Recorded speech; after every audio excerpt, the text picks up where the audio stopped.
Hola a todos, Corrugado aquí. En este video planeo hacer una breve revisión de 10 ideologías políticas que, bajo estándares comunes, entre comillas, se podrían considerar raras o un poco alocadas, por así decirlo, o simplemente no encajan bien en un modelo clásico de izquierda y derecha. Algunas, de hecho, ni siquiera estoy seguro si se podrían considerar ideologías políticas o si realmente son alguna otra cosa, porque como vamos a ver, mezclan religión y teorías conspiranoicas. Algunas de las que mencioné, de hecho, impresionan ser ficticias o impresiona que nadie realmente las crea, al menos no de una forma seria. Pero bueno, voy a dejar que ustedes juzguen si alguien es capaz de creer en esta clase de cosas. Partamos entonces con la lista. Número 10. Partimos la lista con potencia con una ideología que se conoce como el fascismo esotérico, que es una pequeña joya que se deriva del nazismo, que ya de por sí es una ideología bastante radical, pero el fascismo esotérico lo lleva todo al cubo con su incorporación de elementos místicos y sobrenaturales a toda esta narrativa. La ideología comenzó después de la caída de la Alemania nazi y en el fin de la Segunda Guerra Mundial, con algunos proponentes que fueron principalmente Davitry Drevi y Robert Charroux. Davitry fue el primero, de hecho él era de nacionalidad india y logró conectar la religión hindú con el nazismo, básicamente diciendo que tras la muerte de Hitler, este podía ser deificado, es decir, podía ser visto como una especie de dios, y que de hecho Adolf Hitler fue la novena reencarnación o el avatar del dios hindú Vishnu, considerando que el sistema indio de castas era el arquetipo ideal para un sistema racial, con los arios estando en la casta más elevada y luego, a medida que las razas más inferiores iban pasando, iban bajando de casta. Dicho de forma muy general, para Savitri, el fascismo nazi sería una especie de religión política, es decir, se busca sintetizar aspectos del hinduismo con aspectos del nazismo. Una rama distinta, sin embargo, del esoterismo nazi es la de Robert Charroux y Miguel Serrano. De hecho, a Miguel Serrano yo lo alcancé a conocer una vez. Él es un escritor chileno incluso, así que si a alguien le interesa esta ideología extraña, yo le recomendaría que buscara libros de él. Básicamente, lo que estos autores decían era que el origen de la raza aria era de origen extraterrestre, es decir, que el origen de los arios venía del espacio. De forma muy general se nos dice que la raza aria proviene de una raza de semidioses alienígenas, los cuales llegaron a la Tierra en la forma de los Nefilim, o los ángeles caídos, que son descritos en el libro de Génesis, en la Biblia, y que originalmente vivían en un continente ártico perdido que se conoce dentro de las escrituras místicas como Hiperbórea.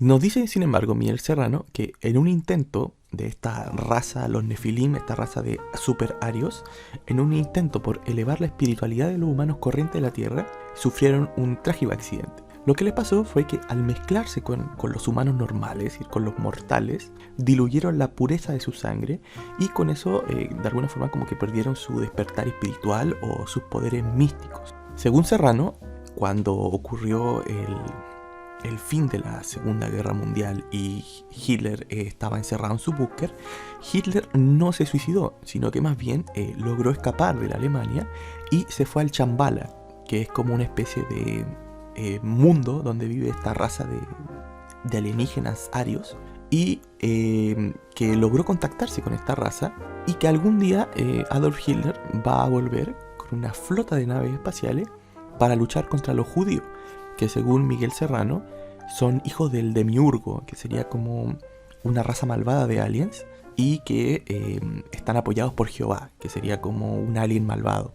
Y luego los nazis y los judíos van a tener una pelea de luz contra oscuridad y se va a definir básicamente el destino de la humanidad.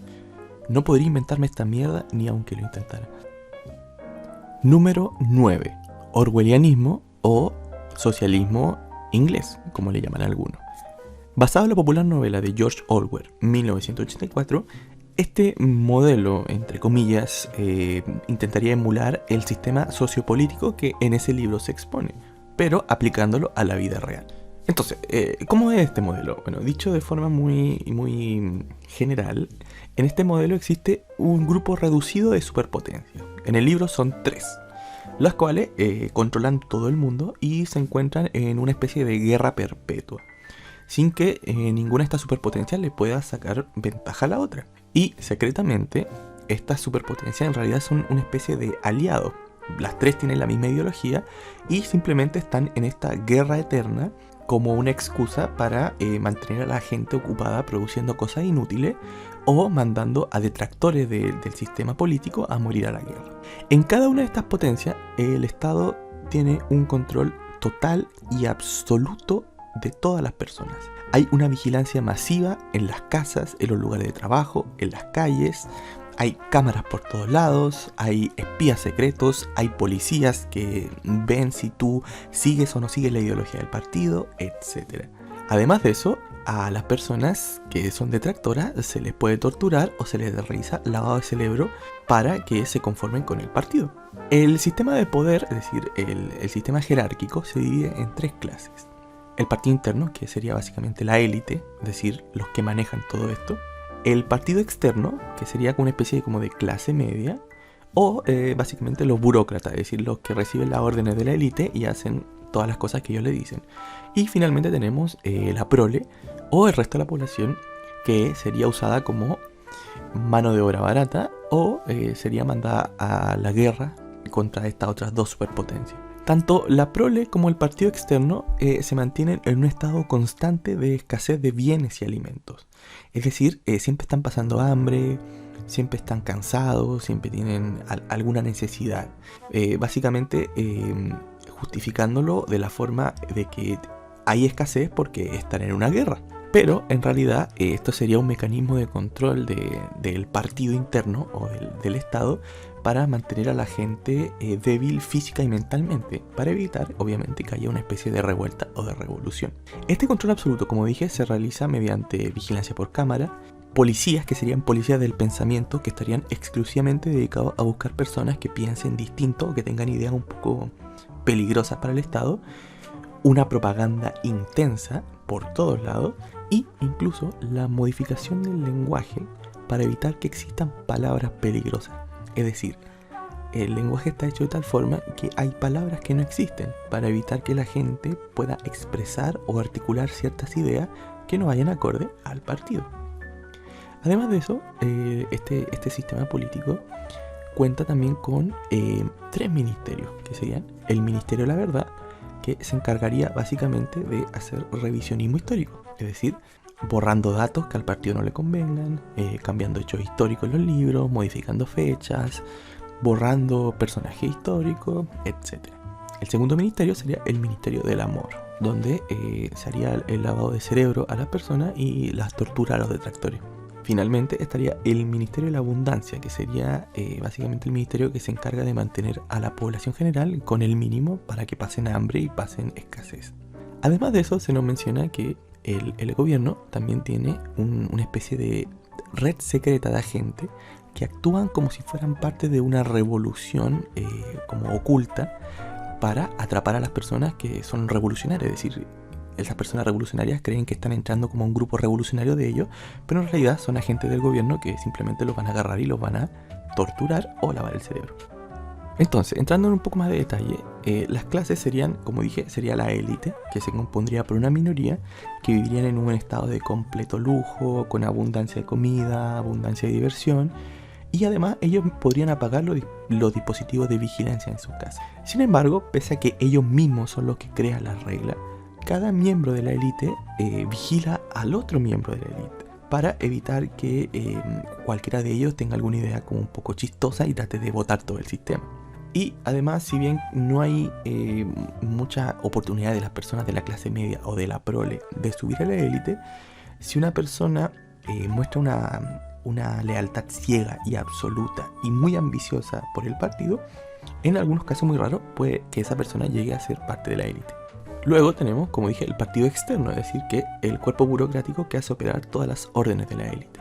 Este grupo en particular sería el que tendría la máxima vigilancia y para el gobierno sería el grupo más peligroso, ya que estarían en un punto intermedio entre tener cero poder, como la clase baja, y al mismo tiempo tener suficiente poder o suficiente conocimiento como para poder llegar a ser una amenaza real para la élite. Por ende, a este partido no se le permitiría ningún vicio como el alcohol o los cigarros y estarían en constante vigilancia por la mayor cantidad de cámaras y la mayor cantidad de policías del pensamiento. Finalmente tenemos la clase proletaria, o la prole, que sería la última escala, es decir, serían los encargados de trabajar en fábrica, en la industria de transporte, los carnes de cañón que van a morir a la guerra, etc. Como la clase más baja, el gobierno la considera la clase más inofensiva, ya que se le ve como demasiado estúpido como para adquirir el conocimiento o los recursos necesarios para formular o siquiera idear en su cabeza una rebelión. Como esta clase es la más numerosa y al mismo tiempo la más inofensiva, se les permite constantemente tener distracciones en forma de vicio como alcohol, cigarros, droga, y la vigilancia de ellos es mínima, relegándose simplemente a un par de policías del pensamiento aquí y allá. Ese sería básicamente el mundo del socialismo inglés o el mundo de Orwell. Y nunca he conocido a nadie que realmente quiera un mundo así. Pero no me sorprendería que hubiera personas que les gustaría vivir en un mundo así, siendo la élite, por ejemplo. Número 8. Exopolítica. La exopolítica es un movimiento que nace entre una mezcla entre la religión, la política y las teorías conspiranoicas, que siguen algunos autores como Michael Salla, Stephen Greer y David Icke, que básicamente postula que los aliens, ya sea los reptilianos o los grises, han interactuado con la humanidad en muchas ocasiones. Algunos, los que creen en la teoría de los alienígenas ancestrales, dicen que la humanidad lleva miles de años contactándose con esta especie. Mientras que otros postulan que comenzaron a interactuar con la humanidad básicamente como en el siglo XX. Pero básicamente lo que todos ellos creen es que esta interacción creó una especie de gobierno profundo, es decir, un gobierno que está como oculto abajo del gobierno oficial, que maneja el mundo desde las sombras, utilizando estos contactos con los extraterrestres o utilizando tecnología alien. Muchos de estos autores basan sus afirmaciones en que el gobierno, particularmente el gobierno de los Estados Unidos, tiene información clasificada sobre los aliens y que los han estado estudiando para crear sus propios platillos voladores en proyectos como el proyecto Stargate o el proyecto Libro Azul. También estos mismos autores postulan que va a llegar un punto en el que este gobierno profundo, este gobierno sombra, utilizando esta ingeniería reversa para crear sus propios platillos, van a intentar hacer una falsa invasión alienígena para poner a la humanidad contra los alienígenas y de alguna forma con esto poder reforzar el control que tiene el gobierno sobre la humanidad y también darle más poder a los grises, que serían los que estarían apoyando a este gobierno profundo. Sin embargo, muchos de estos autores creen que hay ciertas ramas o ciertos tipos de alienígenas que son buenos y están de nuestro lado, es decir, del lado del ciudadano común. Y este grupo intenta contactarlos para que le entreguen toda esta tecnología futurista y así alcanzar una especie de economía con recursos infinitos o que nos ayuden a alcanzar el viaje intergaláctico. Esta idea de que los alienígenas de alguna forma están como peleando en las sombras y los humanos tienen un gobierno secreto que los apoya o los rechaza, es una idea que, si bien académicamente no es muy tomada en serio, he conocido a muchas personas, generalmente personas que les gustan estos programas del History Channel como alienígenas ancestrales, que creen mucho de estos postulados y de hecho sostienen que si no fuera por este gobierno secreto, tendríamos tecnología como energía infinita, platillos voladores y básicamente que tendríamos como tecnología hiperfuturista de miles de años de avance. Así que sí, es una teoría política, bueno, entre comillas política, bastante extraña la verdad. Número 7. El judaísmo nazi. Históricamente, la organización conocida como el judaísmo nazi fue fundado inicialmente como la Asociación Alemana de Judíos Nacionales en 1921, en plena Alemania, por un tal Max Naumann, un judío que estaba buscando por meta la total asimilación de los judíos en la cultura alemana, la autoerradicación de la identidad judía y la expulsión a la fuerza de Alemania de todos los judíos inmigrantes de Europa Oriental. a los que consideraba espiritual y racialmente inferiores a los judíos que no eran de Europa Oriental. La ideología es tan extraña, es decir, judíos nazis, cuando los nazis querían matar judíos, es tan extraña que se rumorea que al terminar las reuniones que ellos tenían, solían gritar abajo con nosotros mismos. El partido original, obviamente, fue forzosamente cancelado cuando los nazis comenzaron a matar y a esclavizar judíos, obviamente. El fundador, que como dije fue Max Neumann, fue arrestado por la Gestapo y fue mandado a un campo de concentración, donde murió después de un tiempo. Pese a ello, si uno busca bien en los oscuros rincones de la internet, aún a día de hoy es posible encontrar personas judías que creen en el judaísmo nazi y sostienen los mismos preceptos que Max Neumann. Número 6. Aceleracionismo. El aceleracionismo es una postura política creada por algunos filósofos como Nick Land a partir de versiones de la Ilustración Oscura y que luego se fue expandiendo y adquirió formas como el aceleracionismo de izquierda, con algunos autores como Mark Fisher o Paul Mason y algunos postmodernistas como Deleuze y Guattari.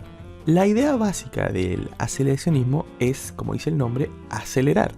¿Acelerar qué cosa? Bueno, generalmente lo que se busca acelerar es el capitalismo y en algunas variantes otro tipo de problemas o tensiones sociopolíticas.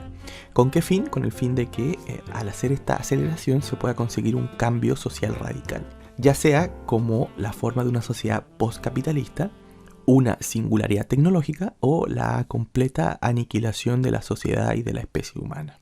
En sus versiones más radicales se busca simplemente, mediante la desigualdad económica, el deterioro ecológico y todos los problemas que trae el capitalismo, la corrupción de los gobiernos y todo esto, acelerarlo, es decir, hacer que todos estos problemas vayan haciéndose más y más grandes para generar una crisis social generalizada y empujar a la gente a que creen una revuelta o una revolución y voten todos estos sistemas. Otras versiones, un poco más moderadas, buscan la creación de una supercomputadora que tenga inteligencia artificial que pueda calcular, es decir, calcular el mercado, el clima, todas las variantes y averiguar cuál es la mejor forma de distribuir comida y cuáles son las mejores políticas para un determinado país. Es decir, crear una máquina que nos gobierne. Y finalmente, en unas versiones incluso menos radicales que esta, lo que se busca es el desempleo tecnológico, que es básicamente que todas las máquinas o los robots reemplacen a la gente en el mundo laboral y de esta forma los robots hagan el trabajo por todos y nadie tenga que trabajar. Número 5. La teoría de la herradura y la teoría del garfio. La teoría de la herradura es una teoría política que la creó el filósofo francés Jean-Pierre Faye, que dice que mientras más radicales son las posturas de izquierda o las posturas de derecha, más se parecen la una a la otra. Es decir, en lugar de estar en los extremos opuestos, los extremos empiezan a parecerse, es decir, son cada vez más iguales.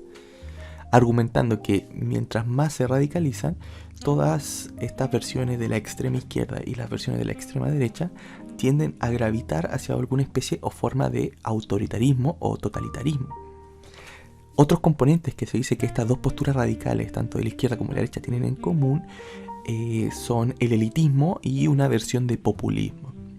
Algunos incluso han usado esta teoría para decir que un radical de derechas y un radical de izquierda son en esencia lo mismo, por lo que en realidad solamente hay dos posturas, que sería el centro y los radicales. Y no hay como radicales de extremo izquierda ni radicales de extrema derecha, porque son iguales. La teoría del garfio es muy parecida, sigue similares directrices que la teoría de la herradura, pero la diferencia es que esta argumenta que a medida que la derecha, y solamente la derecha, se va radicalizando, como que si lo pusiéramos como una línea, como que da una vuelta y termina pareciéndose más al centrismo. Es decir, la extrema derecha es parecida o igual a las personas que son de centro, por lo que los centristas son en realidad radicales de derecha según ellos, mientras que la única forma de alejarse ya sea del centro o de la derecha es yéndose a la izquierda, que sería la única verdadera forma de política que se aleja tanto de la derecha como del centro. Personalmente no tengo idea quién inventó esta teoría en particular, pero sé que surgió como una respuesta de algunos progresistas a afirmaciones que decían que las personas centristas que apoyan a los policías o que apoyan al gobierno en realidad son fachos o son fascistas por seguir el status quo de un sistema opresor neoliberal. Y que el centrismo puede muy fácilmente terminar volviéndose a alguna versión del nazismo o alguna versión de algún tipo de fascismo radical. Número 4. Neofeudalismo. El neofeudalismo sería básicamente volver a un sistema feudal económico. Es decir, es como retroceder en el tiempo, pero no tan atrás como el anarcoprimitivismo, que quiere así como que nosotros vivamos de cazadores-recolectores, sino que esto más bien retroceder unos 600 años, por así decirlo, y volver a un sistema económico que existía antes del capitalismo. En el feudalismo lo que existía era un estado monárquico, es decir, había un rey que controlaba un poco ciertos terrenos muy mal delimitados, y la economía era ampliamente centrada en la autogestión y la producción agraria, con una clase noble que tenía ciertos derechos por encima del resto de las personas, que era dueña de la tierra. Y también estaba la clase la gente pobre o la clase de los siervos, que eran los que producían la comida para este noble. Y también producían la comida para sí mismos. Además de que hacían su propia ropa, construían sus propias casas, es decir, todo se hacía o se realizaba en su casi mayoría en el feudo. El noble recibía del siervo la comida y el siervo cultivaba su propia comida y también hacía sus propias cosas. Muchos de los que sostienen este sistema también sostienen una fuerte influencia de la religión cristiana ortodoxa en esta sociedad. Es decir, que además de una monarquía, habría una iglesia que tendría amplio poder sobre la monarquía y sobre la nobleza. Autores que defiendan esta idea hay pocos. Encontré solamente algunos textos de Jürgen Habermas y de Immanuel Wallstein, que serían los que vagamente se refieren a este sistema. Pero he conocido muchas personas por internet y creo que lo creen de verdad de forma genuina, que son neofeudalistas. Entonces la puse en esta lista porque considero que es una ideología bastante extraña y un poco como retrógrada, por así decirlo. Más que nada porque si uno se pone a pensar, volver a un sistema así, con 8.000 millones de personas viviendo en el mundo, un sistema agrario que perfectamente puede alimentar a todas estas personas con un mínimo de gente cultivando, significaría que para que la economía y el sistema volviera al feudalismo, mucha gente tendría que morir y mucha de la tecnología que tenemos debería ser destruida. Mucho del conocimiento que tenemos sobre tecnología agraria, sobre abonos, sobre todas esas cosas debería ser destruido para que la mayor parte de las personas se vean forzadas a cultivar. Sin mencionar que obviamente no hay suficientes tierras para hacer feudos para tanta gente, así que obviamente mucha gente moriría o se quedaría sin tierra y sin trabajo. Es un sistema bastante complicado de aplicar en el mundo moderno. En su tiempo funcionó porque las condiciones eran distintas. Número 3. Anarco-nihilismo. Esta es básicamente la teoría política que se rindió. Lo que dice en esencia es que estamos todos jodidos, estamos todos en la mierda y que no hay posibilidad de que haya un mejor sistema político, ningún sistema económico mejor, ningún sistema social mejor. Básicamente la humanidad está condenada a extinguirse por alguna catástrofe natural global, producida por la corrupción, la carga armamentística y el daño ecológico, y que esto en cierta forma sería deseable a seguir viviendo en este sistema. La respuesta de los problemas políticos para ello es que no hay respuesta, y por ende el sistema moderno debería ser luchado únicamente con hostilidad, es decir, un rechazo a todas las formas de institución. No hay demandas de nada, no hay utopía, no hay planes, no hay programas políticos, no hay partido político, únicamente resistirse al sistema hasta que éste desaparezca y explote. Un texto explicativo para el que quiera entender mejor esta extraña postura se llama Desierto, escrito el 2011 por un autor anónimo, y voy a dejar un link en la descripción del video para alguien que le interese leerlo. Número 2. Monarcocomunismo. Si bien de buena a primera suena bastante contradictorio una sociedad comunista y una monarquía, lo que este sistema postula es que haya un rey que gobierne una sociedad con una economía comunista, con énfasis en la autarquía y ser autosustentable. Se podría decir que un ejemplo más o menos aproximado de este sistema sería lo que en Norcorea se conoce como el Juche, que básicamente es que los Kim, que son la dinastía de los Kim, de esto, el Kim Jong-il, el Kim Jong-un, controlan el Estado como reyes, básicamente porque es una dinastía, y aplican ciertas políticas socialistas centralizadas. Por lo que se podría decir que en cierta forma este sistema tiene un símil muy parecido en la vida real. He conocido gente que apoya este sistema, tanto los que apoyan el sistema norcoreano, como personas que genuinamente apoyan distintas formas de monarcocomunismo, como un monarcocomunismo con una monarquía constitucional, un monarcocomunismo con una monarquía absolutista y distintas variantes. Y finalmente, número 1, el homonacionalismo. ¿Qué diablos es el homonacionalismo?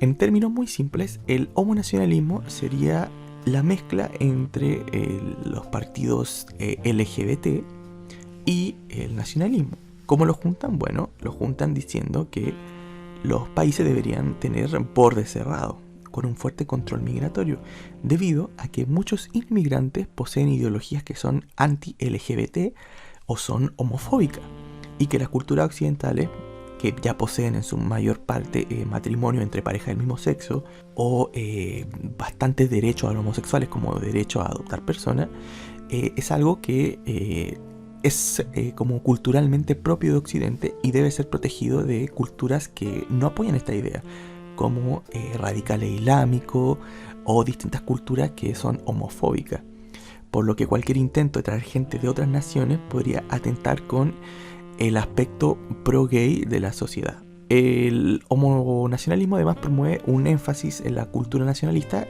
con énfasis en que la cultura occidental es pro-gay. Algunos han acusado a este movimiento de intentar utilizar el colectivo LGBT para enforzar ciertas políticas nacionalistas que son un poco intolerantes o xenofóbicas, mientras que otros genuinamente creen que deberíamos tener un fuerte nacionalismo con bordes cerrados para proteger a los homosexuales.